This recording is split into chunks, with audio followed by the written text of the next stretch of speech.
Your word, O Lord, is truth. Consecrate us in the truth.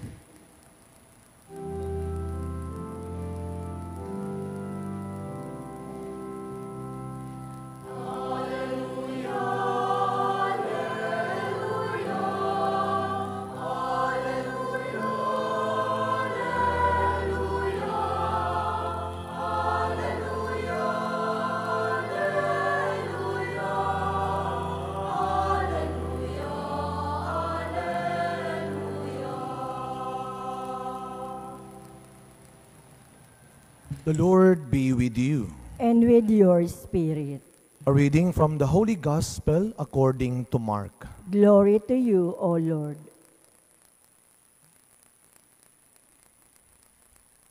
At that time, John said to Jesus, "Teacher, we saw someone driving out demons in your name, and we tried to prevent him because he does not follow us." Jesus replied, "Do not prevent him. There is no one who performs a mighty deed in my name who can at the same time speak ill of me. For whoever is not against us is for us. Anyone who gives you a cup of water to drink because you belong to Christ, amen, I say to you, will surely not lose his reward. Whoever causes one of these little ones who believe in me to sin, it would be better for him if a great millstone were put around his neck and he were thrown into the sea.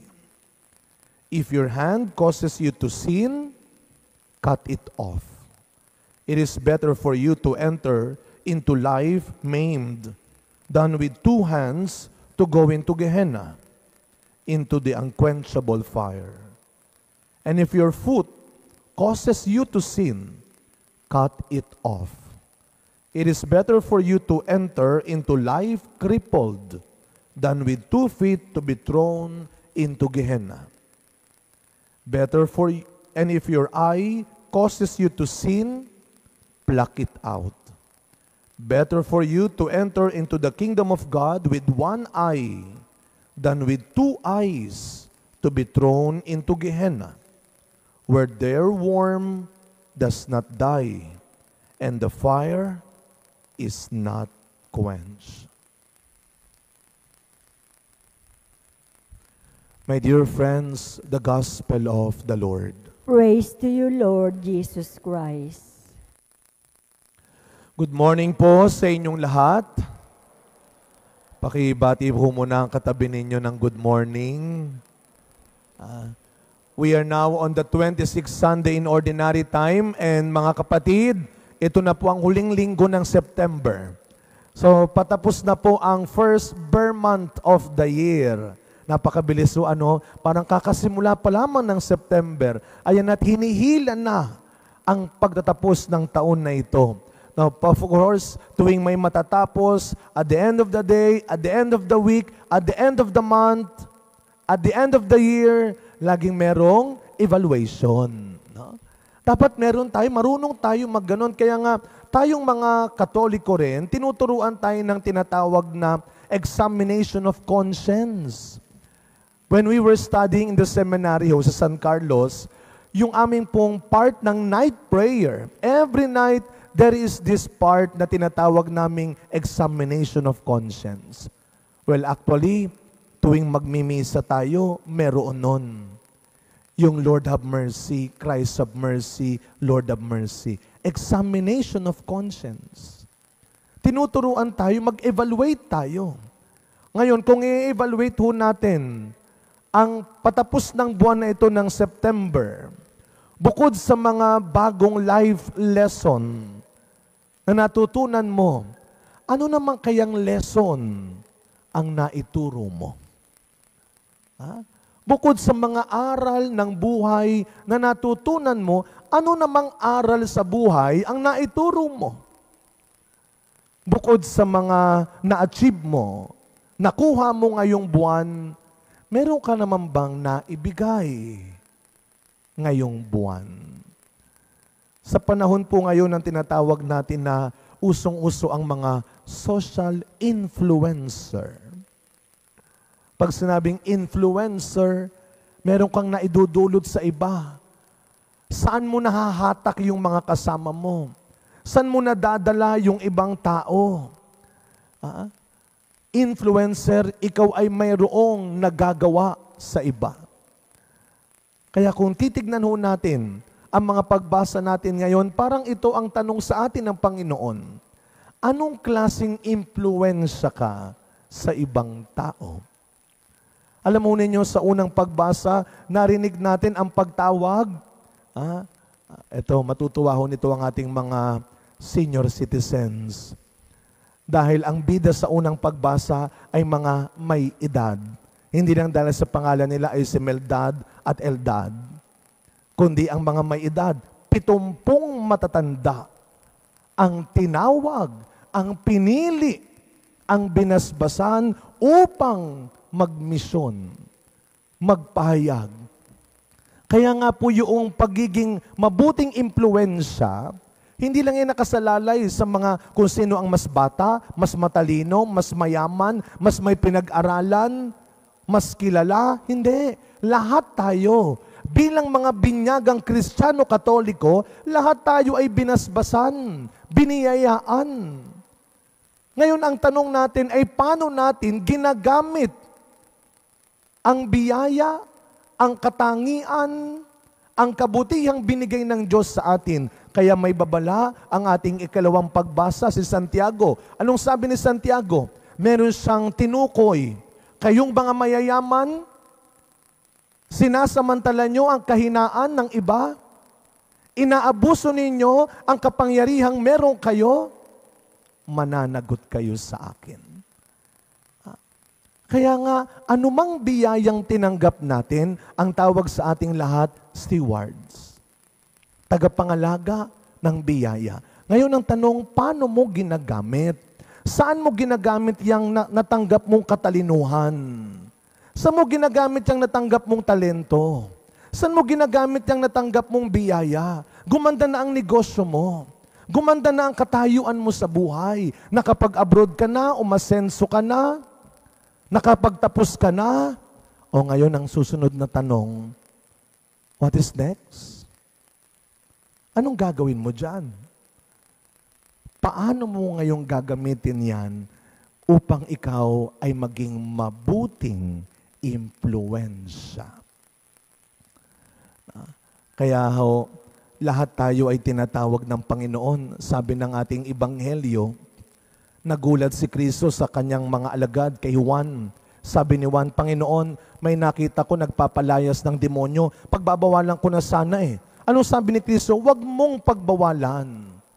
Gumagawa ng mabuti. Gumagawa ng maganda. Sabi nga sa unang pagbasa, balik tayo, naiinggit ka ba? Dahil magaling din sila. Huwag nating kalimutan, hindi lang ikaw, hindi lang tayo ang may kaya, ang may alam, ang meron. Yung iba din. At yun ay nakikita ng Diyos. Nakikita ng Diyos hindi lang kung paano mo ginagamit ang meron ka, pero kung paano mo rin tinuturing at tinatanggap ang meron ang iba. Kaya sabi ni Kristo, pabayaan mo. Sino man ang hindi laban sa atin ay panig sa atin. Kaya nga ho, minsan may nagtatanong sa akin, Father, paano po kaya yung mga hindi Kristiyano, hindi nabinyagan? Meron tayong mga kapatid sa ibang pananampalataya kung minsan ang bukang bibig nila, dito ka na, kami lang ang maliligtas. Alam nyo ho, yung mga taong nagsasabing kami lang ang maliligtas, baka sila ang unang mapalabas. Sabi nga ni Pablo, ipakita mo sa akin ang iyong pananampalatayang walang gawa at ipakikita ko sa gawa ang aking pananampalataya. Kaya ito sana ang wag nating kakalimutan araw-araw. Gamitin natin sa mabuti at tama ang anumang biyaya bilang mabuting impluensya sa pamilya, sa komunidad natin, sa trabaho, sa simbahan. Noong pong nakaraang Miyerkules, noong ako'y nagmisa sa Baclaran, yung pong naunang paris sa akin, medyo ginanahan. No? Kaya late yung ending ng misa niya. No? Actually, Holy Arian prayer. So, medyo sabi ko, naku patay, alas 4 pasado na, alas 6 ang misa ko dito. Kahit naman mabilis lang ang biyahe dahil Baclaran lang. Pero baka malate ako. So pagtapos ng misa, ako po nagmamadali na rin makalabas. Buti na lang tinulungan ako ng mga guardian makasakay kagad ng taxi. Pagsakay ko ng taxi, naku po, pag-upo ko pa lang, sabi ng driver, ay Father, mukhang nagmisa ho kayo ha. Ay oo, amin ko. Diyan ho ba kayo? Sabi ko, ay hindi, doon tayo sa Assumption sa may tapat ng Manila so tayo. Doon ho ba kayo lagi? Kuya, paandarin mo na. Nagmamadali ako. Tapos nung umaandar na ho kami, kwento na naman. Sabi ng driver, Father, bakit kaya nagpapabless ng sasakyan? No? Di ba pinapabless yung mga sasakyan? Sabi ko, hindi naman talaga yung sasakyan lang ang binabasbasan, yung driver. Kaya kayo po, pag nagpabless kayo ng sasakyan, huwag nyo lang iniiwan para basbasan. Dapat kayo mismo. Yun ang binibless, yung driver. Kumbaga sa bahay, yung mga nakatira ang binabasbasan, hindi lang yung bahay. So sabi ko, hindi, yung driver ang binibless. Sabi niya, alam mo, Father, itong taxi ko nga, hindi pa nga ito nabibless eh. Sabi ko, ito naman, hindi pa ako dinerecha. Gusto naman yata magpabless lang ng taxi niya. So sabi ko, sabi ko, hindi pa ba? So hindi ko siya sinabihan kagad. Ang ginawa ko, tinawagan ko yung aking sakristan dito. Sabi ko, ihanda mo yung holy water. Abangan mo na ako sa gate. No? So pagdating namin sa tapat, sabi ko sa driver, iparada mo na sa gilid, kuya. Ibibless natin itong taxi mo. Ay, naku talaga po, Father. Tuwang-tuwa siya. Sa sobrang tuwa niya habang nagbibless ako, panay ang video lang niya. No? Binibidyo lang ko ng bibidyo. Hindi sumasama sa blessing. So pagkatapos ng blessing, sabi ko, okay na, kuya. Sabi ko, ito nga pala yung bayad ng taxi ko. Kinuha naman niya. Sabi ko, ito naman, no? Of course, natuwa naman ako sa kanya. Tuwang-tuwa siya. Alam niyo mga kapatid, sa pagpapatuloy na misa natin, araw-araw, huwag natin kaliligtaan na lahat ng biyayang binigay sa atin, katalinuhan, kapangyarihan, kakayahan, lahat ng yan, ay pwedeng maging mabuting impluensya para sa iba. Ay pwedeng magamit natin upang ma-impluensyahan natin ng mabuti at tama ang iba. Do not just be a social influencer. Be a Christ influencer. Amen.